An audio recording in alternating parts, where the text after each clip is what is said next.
Hi, good morning. എല്ലാവരും സന്തോഷമായിട്ടിരിക്കുന്നോ? ഞങ്ങളിവിടെ സന്തോഷമായിട്ടിരിക്കുന്നു. അപ്പോൾ ഇന്ന് നമ്മൾ നോക്കുന്നത് ജീവിതത്തിന് ചില നേർക്കാഴ്ചകളിലേക്കാണ്.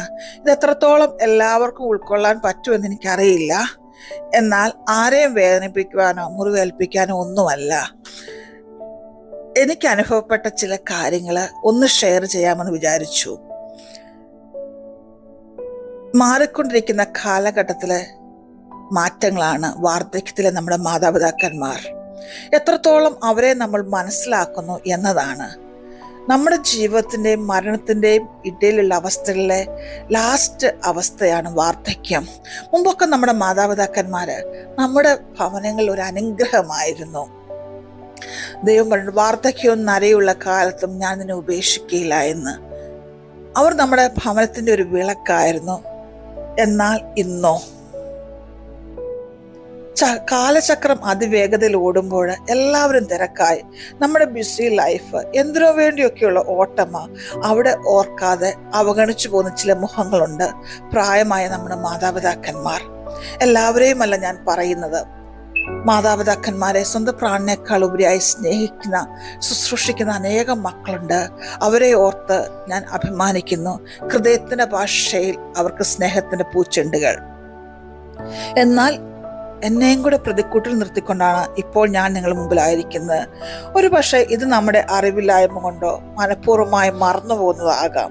അതുകൊണ്ടാണ് ഈ ഒരു ഓർമ്മപ്പെടുത്തൽ. വൃദ്ധ മാതാപിതാക്കൾ, വൃദ്ധസദനങ്ങൾ, വഴിയോരങ്ങൾ, ആട്ടിൻകൂട്, തൊഴുത്ത് അല്ലെങ്കിൽ തെരുവോരങ്ങൾ, ഏതെങ്കിലും ആരാധനാലയങ്ങൾ ഉപേക്ഷിക്കപ്പെടുന്നു. സ്വത്തുക്കൾ വീതം വയ്ക്കുന്നത് വരെ അവരുടെ മാതാപിതാക്കൾ മക്കൾക്ക് പ്രിയപ്പെട്ടതാണ്. അല്ലായെങ്കിൽ അത് നേടിയെടുക്കുന്നത് വരെ വളരെ സ്നേഹത്തോടെ അവരോടായിരിക്കുന്നു.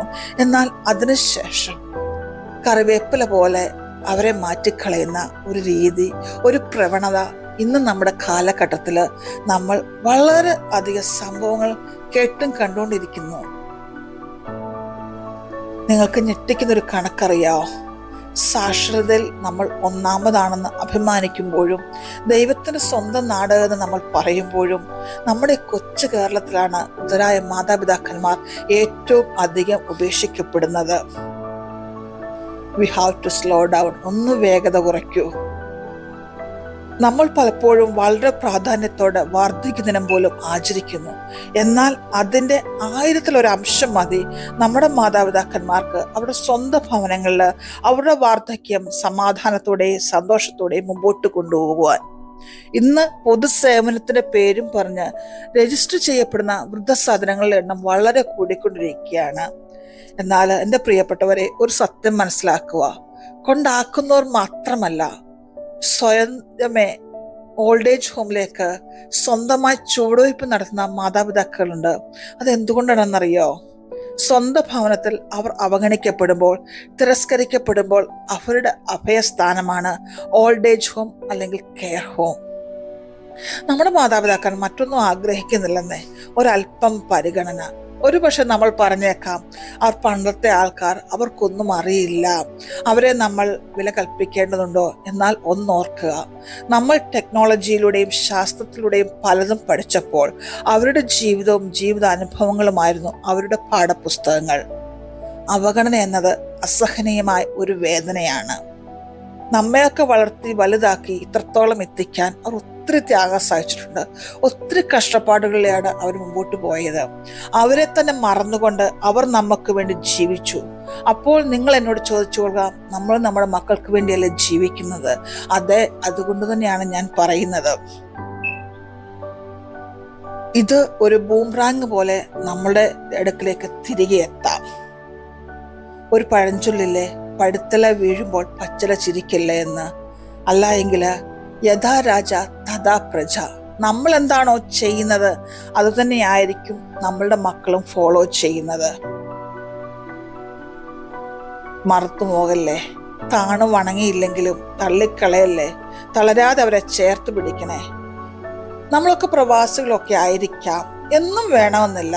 എന്നാൽ ഒരു 2 ദിവസം കൊണ്ടുമ്പോഴെങ്കിലും ഒരു ഫോൺ കോൾ, ഒരു വീഡിയോ കോൾ, അത് മതിയെന്നേ അവർക്ക്.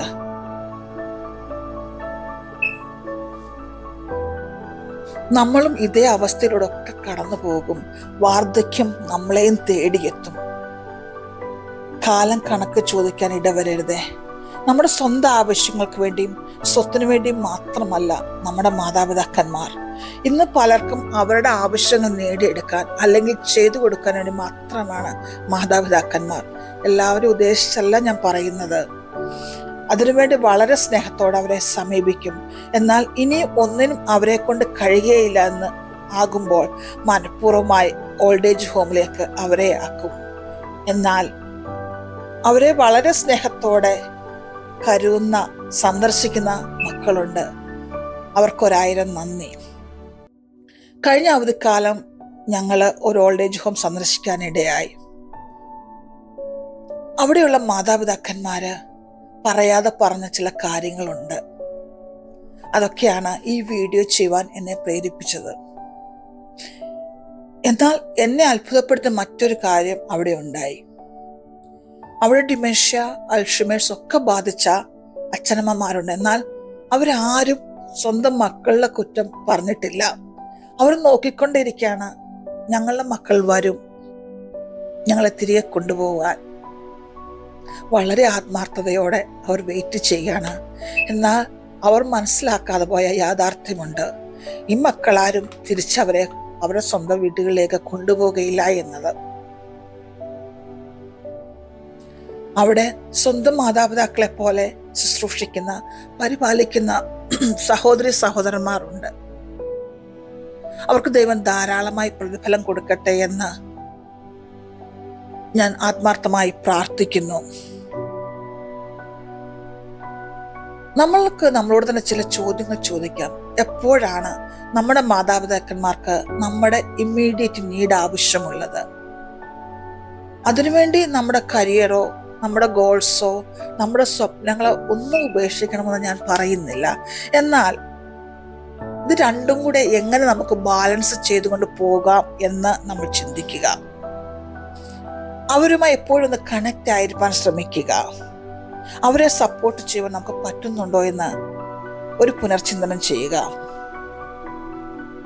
നമ്മുടെ ഗോൾസ് ഒന്നും ഉപേക്ഷിക്കാതെ തന്നെ എങ്ങനെ അവരുടെ വെൽബീയിങ് നിലനിർത്താൻ പറ്റും? നമുക്ക് ചെയ്യാൻ പറ്റുന്ന ചില കാര്യങ്ങളുണ്ട്. എപ്പോഴും നമ്മുടെ മാതാപിതാക്കന്മാർ ആഗ്രഹിക്കുന്നത് അവരുടെ സ്വന്തം ഭവനങ്ങൾ നിൽക്കുവാനാണ്. അതിനുള്ള സാധ്യതകൾ മനസ്സിലാക്കുക. കാരണം അതവിടെ ഫെമിലിയർ പ്ലേസ് ആണ്. ആ വീടിന്റെ ഓരോ മുക്കും മൂലയും അവർക്ക് കാണാപ്പാടമാണെന്ന്. കേൾവി കുറഞ്ഞാലും കാഴ്ചശക്തി മങ്ങിയാലും അവർ ആ ഭവനത്തിൽ വളരെ ഈസിയായിട്ട് മുമ്പോട്ട് പോകും. അതേസമയം അവരുടെ സേഫ്റ്റി നമ്മൾ ഉറപ്പാക്കണം. ഒരു പക്ഷേ അതിനുവേണ്ടി ചില്ലറ മാറ്റങ്ങളൊക്കെ നമ്മുടെ ഭവനത്തിൽ ചെയ്യേണ്ടതായിട്ട് വരാം, നമ്മുടെ വീടിനുള്ളിൽ ചെയ്യേണ്ടതായിട്ട് വരും. അതിന് തയ്യാറാകുക. അങ്ങനെ നമുക്ക് നമ്മുടെ മാതാപിതാക്കളെ അവർ ആയുസ്സെത്തും മുമ്പ് നഷ്ടപ്പെടുത്താതിരിക്കാം. ഒരിക്കലും അവരെ ഒറ്റപ്പെടുത്താതിരിക്കുക. രണ്ടാമത്തെ ഒരു ഇമ്പോർട്ടൻ്റ് ആയിട്ടുള്ള പോയിന്റ് ആണ് സോഷ്യലൈസേഷൻ. അവർക്കൊരിക്കലും ഒരു ലോൺലിനെസ് ഫീൽ ചെയ്യരുത്. നമ്മൾ ആ കാരണം പറഞ്ഞുകൊണ്ട് അവർ ഓൾഡ് ഏജ് ഹോമിലാക്കാൻ ശ്രമിക്കരുത്. ഒരു സ്മാർട്ട് ഫോണൊക്കെ വാങ്ങിച്ചു കൊടുക്കുന്നേ, അതിലൂടെ ഒരു ഫോൺ കോളോ വീഡിയോ കോളൊക്കെ ചെയ്യുക. ഇത് നിങ്ങൾക്കറിയുമോ, 70 വയസ്സിന് മുകളിലുള്ളവരാണ് കൂടുതലായിട്ട് സോഷ്യൽ മീഡിയാസോ ഒക്കെ യൂസ് ചെയ്യുന്നത്. അതൊക്കെ ഒരു പരിധി വരെ അവരുടെ ലോൺലിനെസ്, ഒറ്റപ്പെടലുകളൊക്കെ മാറ്റാൻ കാരണമാകും. അത് അവരുടെ തന്നെ ഹെൽത്തിനെ ഇംപ്രൂവ് ചെയ്യും. എന്നാൽ മറ്റൊരു കാര്യം കൂടി ഓർക്കണേ, technology cannot replace the real hug. എപ്പോൾ നമുക്ക് സമയം കിട്ടുന്നോ ഒന്ന് ഓടിയെത്തന്നെ അവരുടെ അടുക്കലേക്ക്. അവരെ ഒന്ന് അപ്രീഷിയേറ്റ് ചെയ്യണേ. ഒരു പക്ഷെ അവർ പറയുന്ന എല്ലാ കാര്യങ്ങളും ഒന്നും നമുക്ക് അംഗീകരിക്കാൻ പറ്റിയെന്ന് വരില്ല. എന്നാലും അവരോട് ആർഗ്യൂ ചെയ്യാൻ പോകണ്ട. അവർക്ക് എപ്പോഴും അവരുടെ വിശ്വാസങ്ങൾ വലുതാ. അവരോട് നമുക്ക് ഇമോഷണൽ റീസൺസ് കൊടുത്ത് അവരെ നമുക്ക് കറക്റ്റ് ചെയ്യാൻ പറ്റും. അങ്ങനെ മുമ്പോട്ട് പോവുക. എന്നാൽ എപ്പോൾ ആ വീട് അവർക്ക് സേഫ് അല്ല എന്ന് നിങ്ങൾക്ക് ബോധ്യം വരുന്നോ, അവരെ കൊണ്ട് തന്നെ അവരുടെ കാര്യങ്ങൾ ചെയ്യാൻ പറ്റുകയില്ല എന്ന് നിങ്ങൾക്ക് ബോധ്യം വരുന്നു, ഹൈ ഡിപ്പെൻഡൻ്റായി മാറുമ്പോൾ ഒന്നുകിൽ ഒരു 24 hours കെയറേഴ്സിനെ വെക്കുക, അല്ല എങ്കിൽ ഒരു കെയർ ഫെസിലിറ്റിയിലേക്ക് അവരെ മാറ്റുക. എന്നാൽ ഒരിക്കലും അവർ ഉപേക്ഷിക്കപ്പെട്ടു പോയതാ എന്ന് അവർക്ക് തോന്നരുത്. അവരോട് എപ്പോഴും കണക്റ്റ് ആയിരിക്കുക. അവർ സന്തോഷത്തോടെ സമാധാനത്തോടെ ആയിരിക്കുക. അപ്പോൾ പുതിയ തീരുമാനത്തോടെ കാഴ്ചപ്പാടോടെ മുമ്പോട്ട് പോകാൻ ദൈവം നമ്മൾ ഓരോരുത്തരെയും സഹായിക്കട്ടെ. വരും ദിവസങ്ങളിൽ നമ്മുടെ മാതാപിതാക്കന്മാർ വളരെ സമാധാനത്തോടെ സന്തോഷത്തോടെ അവരുടെ വാർദ്ധക്യം ഒരു വസന്തം പോലെ കഴിക്കുവാൻ ഇടയാകട്ടെ. അതിനുവേണ്ടി ആത്മാർത്ഥമായി ഞാനും പ്രാർത്ഥിക്കുന്നു. വീണ്ടും കാണുന്നവരെയും stay safe, take care, God bless you. ആർക്കെങ്കിലും വേദന തോന്നിയെങ്കിൽ മനഃപൂർവ്വമായി എന്നോട് ക്ഷമിക്കുക. ആയിരിക്കുന്നിടത്ത് സന്തോഷത്തോടെ സമാധാനത്തോടെ ആയിരിക്കുക. Thank you so much. ഈ വീഡിയോ ഇഷ്ടമായെങ്കിൽ ലൈക്ക് ചെയ്യുക, കമൻറ്റ് ചെയ്യുക, ഷെയർ ചെയ്യുക, സബ്സ്ക്രൈബ് ചെയ്യുക. Thank you so much.